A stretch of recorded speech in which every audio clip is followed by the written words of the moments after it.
Sources say the Bengals actually showed real interest in guys like Davis Mills, Sam Howell, and even checked on Derek Carr. Yes, the same Derek Carr who is still technically with the Saints but considered semi-retired at this point. Interestingly, they didn't even make a single call on Ryan Tannehill, who hasn't played since 2023, and they weren't interested in Jameis Winston or Russell Wilson either, despite all the mixed reports floating around online. So in the end, Cincinnati kept their focus sharp, exploring realistic, affordable quarterback options, but not overreacting.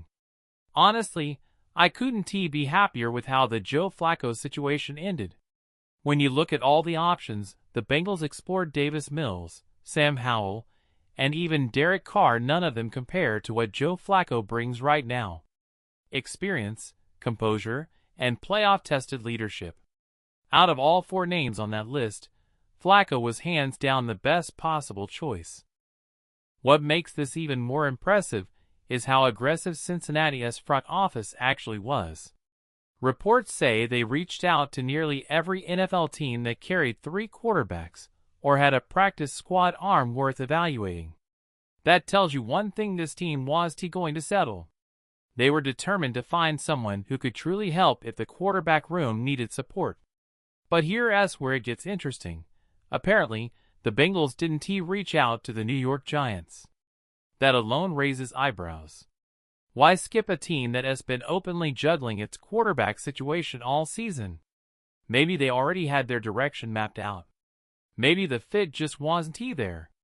Whatever the reason, it shows how targeted Cincinnati's search really was. They knew who they wanted.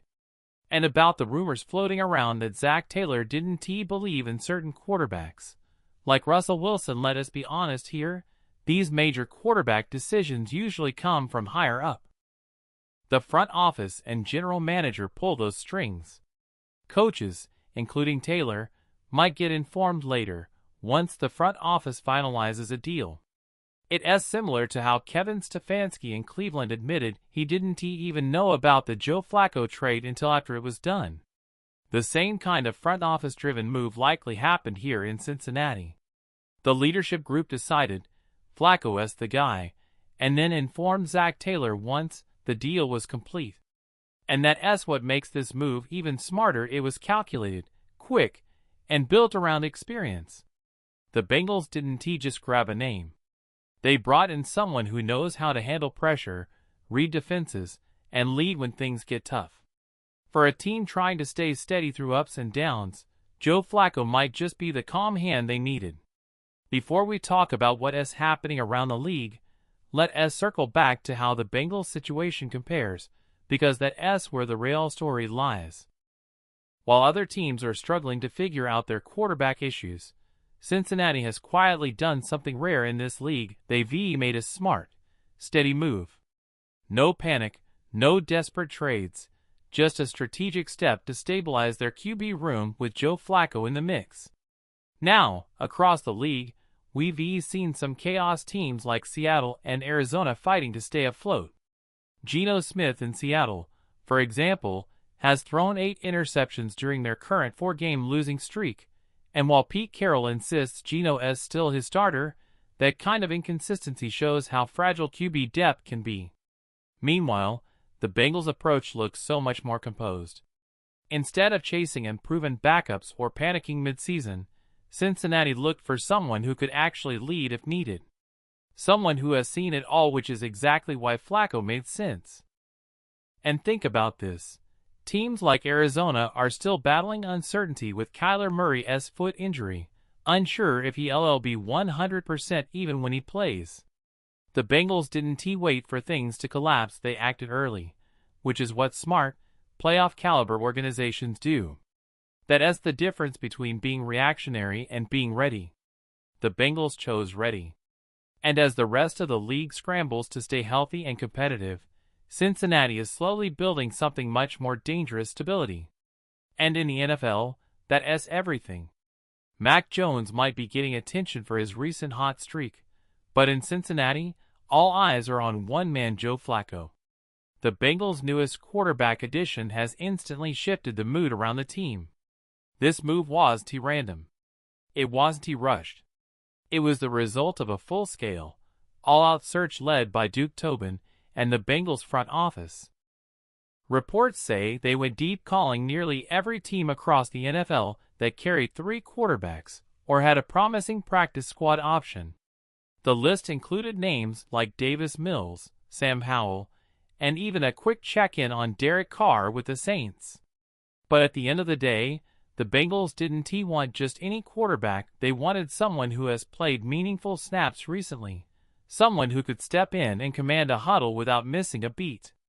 That's exactly why Joe Flacco became the guy. He has battle-tested, he has been in the big moments, and he still has enough left in the tank to keep an offense calm and controlled under pressure. It wasn't about grabbing a flashy name or chasing old stats. It was about fit, readiness, and leadership. And the Bengals wasted no time getting him up to speed. According to reports, they immediately sent Flacco film cut-ups straight to his phone while he was on the plane to Cincinnati, already studying the offense, getting familiar with the playbook, and preparing to mesh with Zach Taylor's system before he even touched the field.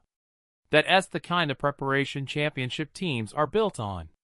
No hesitation, no confusion, just pure focus. So, while other franchises are still searching for answers under center, the Bengals might be just made one of the smartest, most underrated moves of the season. When Joe Flacco arrived in Cincinnati, one thing stood out immediately: his comfort. You could see it in practice. You could hear it in the way teammates talked about him.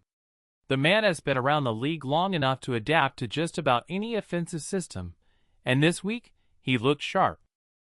Coaches reportedly said the week of practice was excellent. Flacco picked up the playbook quickly, showed command in the huddle, and built early trust with the receivers. And speaking of receivers, Bengals fans can breathe a sigh of relief. Ja'Marr Chase is expected to play. Chase has been dealing with an illness and barely practiced this week, but sources confirm he is good to go. Sure, missing practice isn't ideal, especially when your quarterback just joined the team on Tuesday, but that's where professionals separate themselves. Ready or not, that chemistry has to heat up fast. This will be the ultimate test of how quickly the Bengals can get their rhythm back on offense. Flacco's experience gives them a real shot to stay competitive, while Chase's presence brings that familiar spark, the kind of energy this locker room thrives on. And honestly, looking back at how this all played out, it is hard not to appreciate the way the front office handled it. They didn't panic. They didn't settle for someone like Davis Mills, or take a random shot in the dark. They found the right veteran, at the right moment. Now, it is time to see if that decision pays off on the field.